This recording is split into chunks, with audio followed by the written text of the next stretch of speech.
Hello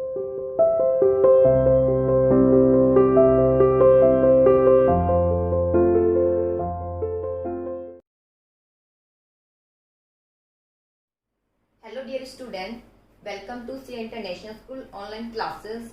Dear plus 2 commerce unit 3 business environment हम discuss कर रहे थे.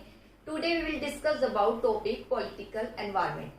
ठीक है, which is related to dimension of business environment. जो business environment से related है उसका एक पार्ट है. इससे पहले हम पढ़ चुके हैं सोशल एनवायरनमेंट क्या है, इकोनॉमिक एनवायरनमेंट क्या है. तो चलिए अब पढ़ते हैं हम पॉलिटिकल एनवायरनमेंट क्या है, इसका बिजनेस पर क्या प्रभाव पड़ता है. पॉलिटिकल एनवायरनमेंट का भाई बहुत प्रभाव पड़ता है बिजनेस पर. देखिए, political environment it consist of political condition.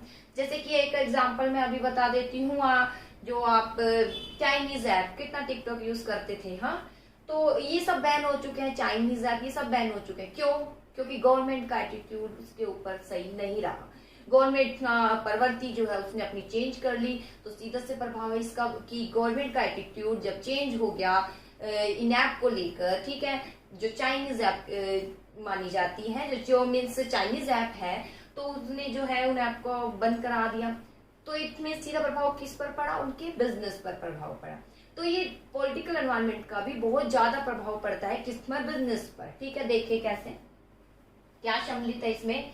It consist of political condition. इसके अंतर्गत शामिल है political condition such as general stability.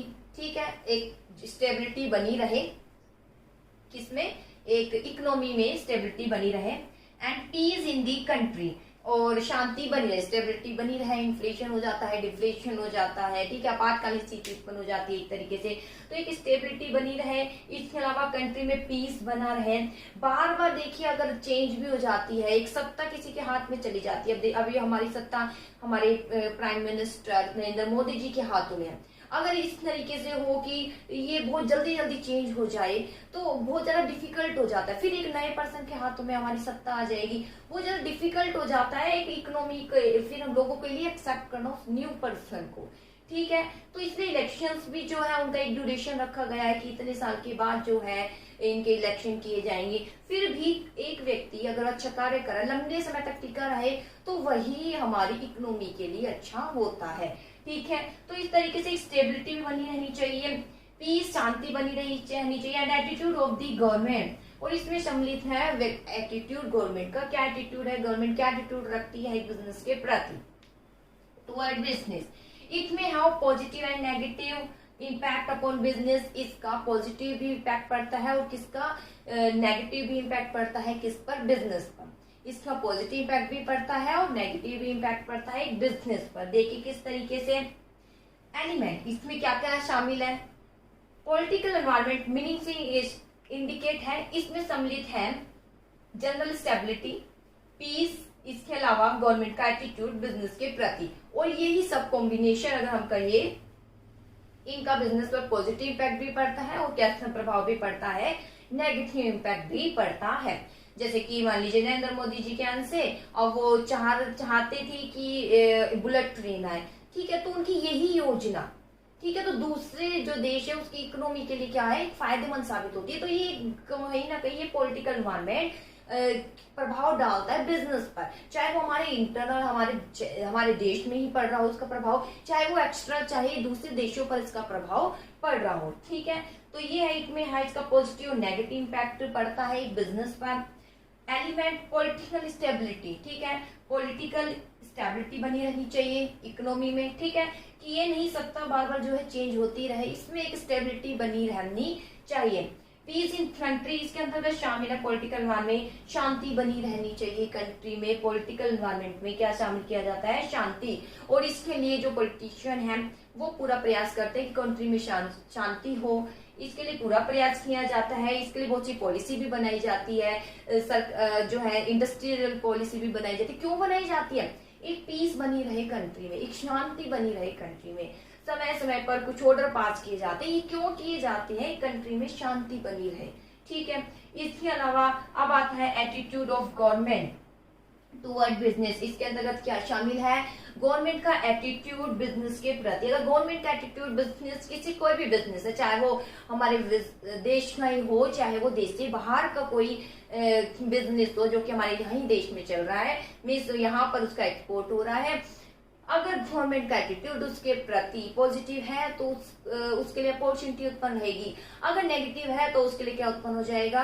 Threats उत्पन्न हो जाएगा। जैसे मैंने अभी बताया, गवर्नमेंट का इस टाइम हमारा जो एटीट्यूड है वो चाइनीज प्रोडक्ट की ओर जो है, मीन्स वो बहिष्कार की ओर चल रहा है। उन्होंने जो है, हमारी गवर्नमेंट्स ने उनके जो ऐप है उस पर भी बैन कर दिया है। तो और कुछ नहीं, ये एटीट्यूड है, ये एटीट्यूड कहा जाता है। गवर्नमेंट का एटीट्यूड बिजनेस पर, उनके बिजनेस जो चाइनीज बिजनेस है उन पर कैसा प्रभाव पड़ा इस टाइम? नेगेटिव प्रभाव। इसके अलावा type of government, political environment में क्या क्या शामिल है? सिंगल पार्टी है या एक ही पार्टी है या कोई दो पार्टी एक साथ मिल चुकी है, ठीक है, तो ये सब इसमें शामिल किए जाते हैं। इसके अलावा आइडियोलॉजीज ऑफ पॉलिटिकल पार्टीज, क्या क्या विचारधारा है, क्योंकि पॉलिटिकल पार्टीज है, सबकी अलग विचारधारा होती है। अगर आप कांग्रेस के विचार सुनेंगे तो उनके अलग होंगे, लॉकडाउन को लेकर, ठीक है। तो ये सब कहलाए जाते हैं कि विचार, जो पॉलिटिकल पार्टी से के विचार, जो हमारी इकोनॉमी को आगे चलाना है, क्या लागू किया जाए, क्या नहीं किया जाए, क्या सही है, क्या गलत, सबके अपने अपने विचार होते हैं। विचारों को ध्यान में रखकर ही फिर एक डिसीजन लिया जाता है, उसको लागू किया जाता है। तो ये सब शामिल किए जाते हैं पॉलिटिकल एनवायरनमेंट में। तो फिर देखिए, it consist of political condition, इसके अंदर शामिल है पॉलिटिकल कंडीशन, जैसे कि क्या क्या जनरल स्टेबिलिटी बनी रहे और कंट्री में पीस बना रहे। गवर्नमेंट का एटीट्यूड है, ठीक है, जैसे गवर्नमेंट का एटीट्यूड जब ये लॉकडाउन हुआ तो लोगों के प्रति बहुत पॉजिटिव रहा। नरेंद्र मोदी जी ने बहुत से जो गरीब व्यक्ति है उनके लिए फ्री में राशन दिया जाए, बहुत से इसका प्रावधान किया गया, जो क्वांटिटी है उसको इंक्रीज कर दिया गया, और कुछ नहीं। ये सब एटीट्यूड कहलाया जाता है गवर्नमेंट का, कि किस तरीके से विपत्ति के समय वो अपना एटीट्यूड रखती है, ठीक है, ये इन सबको एटीट्यूड कहते हैं। तो कहीं ना कहीं जब मान लीजिए गवर्नमेंट खुद ही, सरकार गरीब व्यक्तियों को जो कितनी क्वांटिटी वो देती है राशन की दुकानों पर, उससे जब ज्यादा क्वांटिटी बढ़ाएगी तो लेकर कहाँ से आएगी? लेकर तो प्रोड्यूसर से आएगी। प्रोड्यूसर कौन? जो फार्मर है। फार्मर अपनी दस्तों को ज्यादा से ज्यादा, प्रोडक्शन को ज्यादा ज्यादा बेचेंगे, तो कहीं ना कहीं लाभ वहां पीछे होता रहेगा। तो गवर्नमेंट का एटीट्यूड व्यवसाय के लिए क्या उत्पन्न कर देता है? अपॉर्चुनिटी उत्पन्न कर देता है। तो ये पॉजिटिव भी उत्पन्न करते हैं और नेगेटिव इम्पैक्ट भी पड़ता है इनका बिजनेस पर, ठीक है। जैसे अभी बता दिया, स्टेबिलिटी हो, कंट्री में शांति बनी रहे, इसके अंतर्गत शामिल किया जाता है। एटीट्यूड है, एटीट्यूड यही बनाए इसलिए किया जाता है ताकि शांति बनी रहे। गवर्नमेंट ने अपना एटीट्यूड व्यक्तियों के प्रति दिखाया ताकि वो थोड़े शांत रहे, क्योंकि बेरोजगार हो चुके थे। 2 महीने बिल्कुल एक तरीके से सब कुछ लॉकडाउन हो गया, कुछ नहीं खुल रहा है सिवाय एक परचून की दुकान के। लोग जो है सड़कों पर आ गए एक तरीके से। तो ये कुछ नहीं, गवर्नमेंट ने अपना एक एटीट्यूड दिखाया उनके प्रति पॉजिटिव, ताकि एक पीस, शांति कहीं ना कहीं कुछ तो बनी रहे, ठीक है। और इसमें फिर शामिल आती है पार्टी है, चाहे वो एक सिंगल पार्टी, चाहे 2 पार्टी आपस में उन्होंने हाथ मिला लिया है, ठीक है। इसके अलावा आइडियोलॉजीज और क्या विचारधारा है पॉलिटिकल पार्टीज की, सबके अपने विचार होते हैं।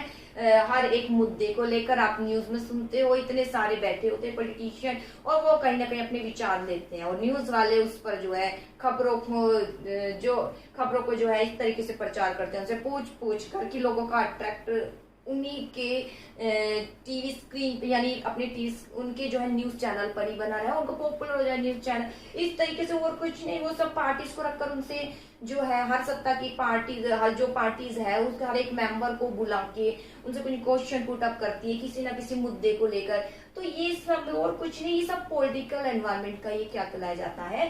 पार्ट कहलाया जाता है। तो वहां उनके विचार सुने जाते हैं। तो पॉलिटिकल पार्टीज के जो विचार है, विचारधारा है, क्या वो विचार रख रही है, तो ये सब किस में शामिल किए जाते हैं? पॉलिटिकल एनवायरनमेंट में। अब देखिए इसके क्या इम्पैक्ट पड़ते हैं, क्या इम्पैक्ट रहा। First of all, impact of political environment on business. The following are main example of impact of political environment on business. निम्नलिखित प्रकार के जो है इम्पैक्ट बताए गए हैं जो कि बिजनेस एनवायरनमेंट पर उत्पन्न हुए। कौन कौन से? फर्स्ट ऑफ ऑल, इन 1977 में, देखिए 1977 में क्या हुआ, जनता गवर्नमेंट ने अडॉप्ट किया एक स्ट्रिंजेंट एटीट्यूड, यानी कठोर एटीट्यूड, किसके प्रति? टुवर्ड दी मल्टीनेशनल कंपनी के प्रति उनका एटीट्यूड जो है अच्छा नहीं रहा। कौन सी? जब 1977 में जनता गवर्नमेंट थी तो उन्होंने क्या किया, जो मल्टीनेशनल कंपनी है IBM एंड कोका कोला, उनको इग्नोर कर दिया इंडिया ने, यानी उनको चला भगा दिया। जैसे अभी एग्जांपल आएगा कि इस दौरान ये कौन सा सन चला 2020 में, जो हमारी नरेंद्र मोदी हमारी जो गवर्नमेंट है जिसकी सत्ता है, उन्होंने क्या है, जो बीजेपी है उनका एटीट्यूड चाइनीज उनका जो प्रोडक्ट है, ये चाइनीज एक उनकी जो ऐप चल रही है, उनका एक बिजनेस चल रहा है, उसके प्रति अच्छा नहीं रहा, उनको क्या कर दिया, बहिष्कार कर दी। इस तरीके से एग्जाम्पल आप लिख सकते हो। ठीक है, IBM ये इंडियन बिजनेस मशीन कहलाई जाती है। मेन फ्रेम ये कंप्यूटर प्रोडक्शन का एक बिजनेस है, कंप्यूटर बनाती है, मेन फ्रेम, खासकर मेन फ्रेम कंप्यूटर। इसके बाद आता है ये न्यूयॉर्क है, इसकी न्यूयॉर्क की कंपनी है। इसके बाद आता है second, the new government encourage the multinational company for investment in India. एक फिर इसके बाद क्या हुआ, एक न्यू गवर्नमेंट आई, उन्होंने मल्टीनेशनल कंपनी को इन्वेस्टमेंट के लिए प्रोत्साहन किया दोबारा इंडिया में। 1977 में जनता गवर्नमेंट के आने से उसने क्या किया, इग्नोर कर दिया IBM और कोका कोला को कि आप यहाँ से जा सकते हैं। इसके बाद जब एक न्यू गवर्नमेंट आई तो उन्होंने क्या किया, इन्वेस्टमेंट किया, उन्होंने जो है FDI को बढ़ावा दिया और कहा कि यहाँ पर आइए। This lead to opening of door of India market for multinational company. फिर एक बार डोर खुल गई, किसके लिए, MNC के लिए, हमारे यहाँ पर आने के लिए। फलस्वरूप जो कोका कोला चली गई थी इंडिया मार्केट से, वापिस आ गई इंडियन मार्केट में आ गई। It was only because of political interest के कारण ही जो हैदराबाद है उसको अब साइबराबाद के नाम से जाना जाने लगा। In other words, it came to recognize as center of information technology as a result IT company came to establish there. इसके अलावा इसको जाना जाने लगा कि एक केंद्र है IT का और बहुत सी IT जो है इंफॉर्मेशन टेक्नोलॉजी कंपनी IT वहां पर स्टैब्लिश होने लगी। और कुछ नहीं, सब पॉलिटिकल एनवायरमेंट का एक एटीट्यूड है जो एक बिजनेस के प्रति वो दिखाती है। जैसे अभी पॉलिटिकल एनवायरमेंट का एक इशू था जिसके कारण जो गुड़गांव नाम हम जानते थे, अब गुड़गांव नहीं रहा, वो क्या जाना जाने लगा, गुरुग्राम के नाम से जाना जाने लगा। ये सब एग्जांपल आप लिख सकते हो। जैसे अभी आप ऐप का लिख सकते हो, बहिष्कार किया गया, ठीक है भाई, ये गवर्नमेंट आने से, बीजेपी आने से उन्होंने बहिष्कार कर दिया निम्नलिखित रीजंस के कारण। और इसके अलावा जैसे यहाँ दे रखा है कि हैदराबाद को साइबराबाद, वहां पर IT स्टैब्लिश हो, इसको बढ़ावा दिया गया, बहुत से इंडस्ट्री को अपॉर्चुनिटी मिले कि वहां पर जो IT स्टैब्लिश किया जाए। ठीक है, तो ये बहुत से इम्पैक्ट पड़ते हैं जो पॉलिटिकल एनवायरनमेंट का किस पर, एक बिजनेस पर, कि किस तरीके से जो है ये पॉलिटिकल एनवायरनमेंट बिजनेस के लिए अपॉर्चुनिटी उत्पन्न करते हैं, वही क्या उत्पन्न कर देते हैं, थ्रेट्स। फिर एक बार बता देती हूँ, जैसे इम्पैक्ट, एक जनता गवर्नमेंट के आने से उसने IBM कोका कोला को बाहर निकाला। फिर एक न्यू गवर्नमेंट आई उसके बाद, तो फिर न्यू गवर्नमेंट आने से कोका कोला का दोबारा जो है एंटर किया। इसके बाद जो है हैदराबाद है, उसको क्या जाना जाने लगा, साइबराबाद के नाम से जाना जाने लगा। और कुछ नहीं, ये सब क्या कहलाया जाता है, पॉलिटिकल एनवायरनमेंट। चलिए, आई होप आपको समझ आया होगा। इसके बाद अब हम नेक्स्ट टॉपिक पर आ जाते हैं। बेटा जितना कराया जा रहा है बहुत अच्छे से कर लेना, इसमें से केस स्टडी आती है और बहुत ईजी है, उसमें गवर्नमेंट का लिखा होगा, ठीक है, गवर्नमेंट के बारे में लिखा होगा, गवर्नमेंट नाम आ जाएगा बस, तो गवर्नमेंट ये कह रही है, वो कह रही है, बस तो बस आ जाएगा कौन सा एनवायरनमेंट, पॉलिटिकल एनवायरनमेंट। पहचानना बहुत ईजी है, चाहे आप केस स्टडी पढ़ लेना। इसके बाद आता है लीगल एनवायरनमेंट। तो चलिए देखते हैं लीगल एनवायरनमेंट क्या है। लीगल एनवायरनमेंट में तो बेटा एक्ट 9 ने कुछ एक्ट पास किए गए हैं, तो वो लीगल एनवायरनमेंट, ठीक है। पॉलिटिकल एनवायरनमेंट, लीगल एनवायरनमेंट कहीं ना कहीं साथ चलते हैं। पहले पॉलिटिकल एनवायरनमेंट में डिसीजन लिए जाते हैं, फिर लीगली रूप से उसको क्या किया जाता है, अप्लाई किया जाता है, उसको एक एक्ट के थ्रू अप्लाई किया जाता है, ठीक है। तो वो कहलाया जाता है लीगल एनवायरनमेंट। जिसमें आजकल एक लीगली रूप से भाई सीधी सी बात है, आपके जो एग्जाम होने थे, एग्जाम ही नहीं हुए। जो +2 के थे, बिजनेस के कुछ पेपर रह रहे थे, ठीक है, और आर्ट के रह रहे थे, तो वो पेपर हुए ही नहीं और कुछ नहीं। ये सब कोर्ट का ही आदेश था, ये एग्जाम नहीं होंगे, तो ये सब लीगल एनवायरनमेंट में शामिल किया जाता है, ठीक है। इस तरीके से ऑर्डर पास हो जाता है, फिर पेपर नहीं किए जाते। अभी तक ऑर्डर नहीं आया, ये भी लीगल एनवायरनमेंट है। जब ऑर्डर आ जाएगा कि भाई स्कूल खुल जाएंगे और आप स्टूडेंट्स को बुला सकते हो, तो स्कूल ओपन किए जाएंगे और आप आ सकते हो, ये और कुछ नहीं, सब लीगल एनवायरनमेंट है, ठीक है। चलिए देखिए, लीगल एनवायरनमेंट में कंसिस्ट है एक्ट जो कि किसके द्वारा पास किए जाते हैं, गवर्नमेंट द्वारा सारे एक्ट पास, ठीक है, जो भी गवर्नमेंट करती है।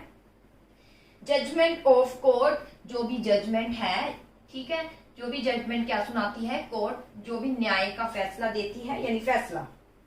And decision taking by various commission and agency appointed at central, state, local level पर बहुत से कमीशन बनाए जाते हैं, जैसे कि आपने एसएस में पढ़ा होगा, बहुत से कमीशन बनाए जाते हैं, तो उनके द्वारा जो जजमेंट लिए जाते हैं, फिर कुछ डिसीजन लागू किया जाता है, जैसे डिमोनेटाइजेशन किया गया, तो बहुत सी कमीशन या एजेंसी जो है बैठाई गई होगी और सब ने डिस्कस किया और उसके बाद ही इसको लागू किया गया। ये नहीं कि जो नरेंद्र मोदी जी एक डिसीजन लेते हैं तो खुद अकेले लेकर उसको लागू कर देते, नहीं, ऐसा नहीं होता है।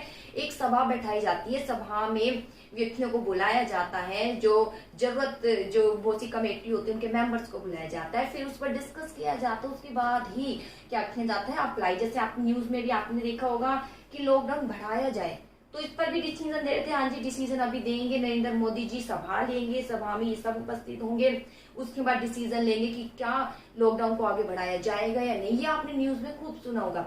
और कुछ नहीं, ये सब यही था कि बहुत सी कमीशन, ये एजेंसी बनाई जाती है किस लिए, फिर ताकि ये भी जजमेंट में यानी इन्वॉल्वमेंट देती है, अपने डिसीजन देती है किसी भी मुद्दे को लेकर। This arrangement need to control and regulate the various business activity and sale purchase. और ये अरेंजमेंट की जरूरत होती है, किस लिए जरूरत होती है इन सभी की, कि गवर्नमेंट एक्ट पास करे, अपना जजमेंट दे, किस लिए, ताकि कंट्रोल किया जा सके बिजनेस एक्टिविटी जो यहाँ परचेज सेल्स ये सब चल रही होती है, जैसे सेल्स परचेज इंडस्ट्रियल कुछ डिस्प्यूट है, इनके लिए पॉलिसी भी बनाई जाती है। तो और कुछ नहीं, ये सब जजमेंट ही होता है इसमें। The business community cannot ignore the legal framework as it has to perform transaction within it। अब एक बिजनेस कम्युनिटी के लिए अगर कुछ एक्ट पास कर दिया गया, कुछ भी निर्णय दे दिया गया, तो बिजनेस कम्युनिटी उसको इग्नोर नहीं कर सकती। जिसकी आप देख सकते हो, अगर अब बिजनेस तो खुले हैं, बाहर शॉप भी ओपन होती है, लेकिन मार्केट में जाकर देखिए 7 बजे के बाद वो बंद करना शुरू कर देते हैं। उसके बाद तो बस धीरे धीरे करके बिल्कुल सुनसान हो जाता है, मार्केट बंद हो जाता है, क्योंकि उनका टाइमिंग ही फिक्स किया हुआ है, उससे ज्यादा वो खोल ही नहीं सकते। और जैसे उसमें पहले भी था कि केवल 3 से 4 बजे लास्ट था, 4 बजे तक आपको अपनी शॉप को बंद करके जाना है। जैसे ही थोड़ा सा लॉकडाउन खुला था, नंबर दिए गए थे शॉप पर, फर्स्ट सेकंड था, फर्स्ट डे ये शॉप खुलेगी, second day next, third day ये, ठीक है, इस तरीके से दिए गए थे। और कुछ नहीं, ये बिजनेस को इसका पालन करना पड़ता है जब कुछ एक्ट में कोई जजमेंट आ जाता है, ठीक है। और इसका पॉजिटिव भी इम्पैक्ट पड़ता है, और कैसा इम्पैक्ट पड़ता है, नेगेटिव भी इम्पैक्ट पड़ता है, किस पर, बिजनेस पर। अब सैटरडे और संडे बिल्कुल बंद होता है, बाजार वाड़ी का बाजार बिल्कुल बंद होता है। ये बिल्कुल ही जो पहले खुले हुए थे सैटरडे को, वो बिल्कुल बंद कर दिए गए हैं। तो और कुछ नहीं, या आपके एरिया में बंद होंगे, ठीक है, तो ये और कुछ नहीं, ये एक प्रभाव पड़ता है कि जो जजमेंट दिए गए हैं, ठीक है, जो एक्ट पास किए गए हैं, तो उनका बिजनेस पर कुछ पॉजिटिव और नेगेटिव प्रभाव पड़ता है, ठीक है। इसके अलावा businessman must scan it's regularly, इसलिए बिजनेसमैन को क्या करना चाहिए, इसको स्कैन करना चाहिए, निरंतर रूप से इसको देखना चाहिए कि ये इनमें क्या चेंजेस पड़ रहे हैं, इनके लिए बिजनेस के लिए क्या अपॉर्चुनिटी उत्पन्न हो रही है और क्या थ्रेट्स उत्पन्न हो रहे हैं। तो ये खिलाया जाता है लीगल एनवायरनमेंट। चलिए इसमें मेजर एलिमेंट देखते हैं। मेजर एलिमेंट तो बेटा यही है, क्या क्या एलिमेंट है। सबसे पहले क्या शामिल किया जाएगा, एक्ट। जो एक्ट किसके द्वारा पास किए जाते हैं, गवर्नमेंट सबसे पहले पॉलिटिकल एनवायरनमेंट आता है, पॉलिटिकल एनवायरनमेंट कहेगी, फिर वो अपने डिसीजन देगी, फिर लीगली रूप से उसको पास कराया जाएगा कोर्ट में। इसके अलावा द डिसीजन टेकन बाय विभिन्न कमीशन एजेंसी, मैंने बोला कमीशन एजेंसी क्या लेती है, डिसीजन लेती है, वो इसमें एलिमेंट शामिल किया जाता है। जजमेंट ऑफ कोर्ट का इसमें क्या शामिल है, जजमेंट। क्या शामिल है, जजमेंट। कोर्ट ने अपना जजमेंट न्याय दे दिया, वो इसमें शामिल है और फिर वो फॉलो करना ही पड़ता है, ठीक है। तो ये सब कहलाए जाते हैं लीगल एनवायरनमेंट। अगर ये कह दिया आप सबके लिए मास्क पहनना जरूरी है, फिर भी देखा जाता है कुछ मास्क नहीं पहनते, तो उसके लिए जो है उनके फाइन भी लिए जाते हैं, ठीक है। तो और कुछ नहीं, ये सब बेटा लीगल एनवायरनमेंट है, लीगली रूप से बोला है कि पहनना जरूरी है मास्क, ठीक है। तो और कुछ नहीं, ये लीगल एनवायरनमेंट का ही पार्ट कहलाया जाता है कि अगर हम इसका अवहेलना करेंगे तो इसका हम पर ही प्रभाव पड़ेगा। और ये किस लिए लागू किए जाते हैं, हम इसलिए लागू किए जाते हैं ताकि हम पर पॉजिटिव इम्पैक्ट पड़े। तो बिजनेस के लिए पॉजिटिव भी उत्पन्न करते हैं, नेगेटिव भी, कि भाई दे दिया, एक जजमेंट दे दिया है, ठीक है, अब ये तो भाई महामारी है, ये वायरस है, इस तरीके से फैल रहा है, प्रोटेक्शन आपको खुद करना है, सैनिटाइजर आप अपने साथ रखे, तो उनके लिए अपॉर्चुनिटी उत्पन्न होगी, सैनिटाइजर के लिए, मास्क वालों के लिए, वो तो बना कर जो है बेचे जा रहे हैं, और कुछ नहीं, ये सब एनवायरमेंट है, ये एनवायरमेंट का बिजनेस के लिए अपॉर्चुनिटी है। अब देखिए कुछ इम्पैक्ट बताया गया है, जैसे लीगल एनवायरमेंट का बिजनेस पर, by removing control on capital market. दो मार्केट होती है, कैपिटल मार्केट और मनी मार्केट होती है, ठीक है। कैपिटल मार्केट जहां लंबे समय के लिए क्या कर सकते हैं, इन्वेस्टमेंट किया जाता है। Huge amount of capital was collected by issuing various new issue in the primary market. ये सब हम पढ़ेंगे पार्ट बी में। प्राइमरी मार्केट वो होता है जहां सबसे पहले शेयर इश्यू किए जाते हैं, नए जो होते हैं, जैसे नई कंपनियां शेयर जारी किए, वो नए शेयर कहलाए जाते हैं। कैपिटल मार्केट जहां पर शेयर जारी किए जाते हैं। तो by removing control capital market, बहुत से कैपिटल मार्केट पर रेस्ट्रिक्शन थे, ठीक है, शेयर से रिलेटेड। तो huge amount capital was collected by issuing various new issue in the capital market. तो वहां पर जो अनेक प्रकार के रिस्ट्रिक्शन थे कैपिटल मार्केट में हटा दिए गए, जो पहले के समय में थे। अब देखा गया अब इतने रिस्ट्रिक्शन नहीं, अब अच्छी खासी कलेक्शन हो जाता है इन मार्केट से। With introduction of relaxation of FDI, foreign direct investment, ये तो आपने इकोनॉमिक्स में भी पढ़ा होगा। एफडीआई जैसे दूसरे देश है वो अपना बिजनेस को अपने यहाँ लेकर आता है, 100% इक्विटी का लाभ उठाता है। तो एफडीआई के आने से, ठीक है, foreign exchange, many multinational company enter the Indian market. Introduction यानी एफडीआई को बढ़ावा दिया गया, तो वो यहाँ पर आई और विभिन्न प्रकार के हमारी इंडियन मार्केट में उन्होंने एंटर किया। फलस्वरूप there has a tremendous increase in foreign exchange reserve. जब वो एमएलसी आएगी तो क्या इंक्रीज हो जाएगा, इको में पढ़े हैं ना आपने, फॉरेन एक्सचेंज रिजर्व, क्या इंक्रीज हो गया, फॉरेन एक्सचेंज रिजर्व। तो ये और कुछ नहीं, लीगल एनवायरमेंट है जिसका इम्पैक्ट पड़ा किस पर, बिजनेस पर। फिर देखिए क्या इम्पैक्ट पड़ा, कैपिटल मार्केट, दो ही बताए गए हैं। कैपिटल मार्केट पर बहुत सारे जो रेस्ट्रिक्शन थे वो हटा दिए गए, जिसके कारण अब यहाँ पर बहुत ज्यादा न्यू शेयर इजीली आप जारी कर सकते हैं। प्राइमरी मार्केट में न्यू इश्यू बहुत होने लगे और कलेक्शन होने लगा इजीली। इसके अलावा एफडीआई को जो है बढ़ावा दिया जाने लगा, एफडीआई को, यानी ठीक है, दूसरे देश आए और यहाँ पर व्यवसाय के लोगों को रोजगार दिया। एफडीआई के आने से क्या इंक्रीज हो गया, देश का फॉरेन रिजर्व, आपने पढ़ा होगा इकोनॉमिक्स में बहुत।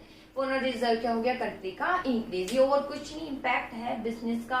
यानी एफडीआई यानी दूसरे देश के लिए अपॉर्चुनिटी, हमारे देश में आने के लिए, अपने एक व्यवसाय को यहाँ पर स्टैब्लिश करने के लिए, यहाँ के लोगों को रोजगार देने के लिए, कुछ अपना इनकम क्रिएट करने के लिए, अपने व्यवसाय का विस्तार करने के लिए। आपने बिजनेस में भी पढ़ा है +1 में, तो इसमें क्या इंक्रीज हो जाता है, फॉरेन रिजर्व। तो ये कहलाए जाते हैं लीगल एनवायरमेंट, ठीक है बेटा। तो ये सब लीगल एनवायरमेंट की पार्ट कहलाए जाते हैं। फिर एक बार बता देते हैं, लीगल एनवायरमेंट में सम्मिलित है सारे जजमेंट गवर्नमेंट देती है या कोर्ट जो है पास करती है, एक्ट है, जजमेंट है, डिसीजन लेती है विभिन्न कमीशन, जो कि व्यवसाय से रिलेटेड एक्टिविटी है, व्यवसाय जो सेल्स परचेज ये सब शामिल की जाते हैं। क्या क्या मेजर एलिमेंट है, यही डिसीजन है, एक्ट है, जजमेंट है। इम्पैक्ट बता ही दिए हैं, 2 इम्पैक्ट है। इससे रिलेटेड ही केस स्टडी आई, केस स्टडी बहुत इजी आती है, कुछ नहीं उसमें सरकार का दिया होगा, सरकार ने एक्ट पास किया, कोर्ट ने ये एक्ट पास किया या जजमेंट दिया, और कुछ नहीं, वही लीगल एनवायरमेंट कहलाया जाएगा। आई होप आपको समझ आया होगा। फिर भी कुछ समझ नहीं आए तो हम हैं ही आपके लिए, आप समझ सकते हो। ओके बेटा, थैंक यू।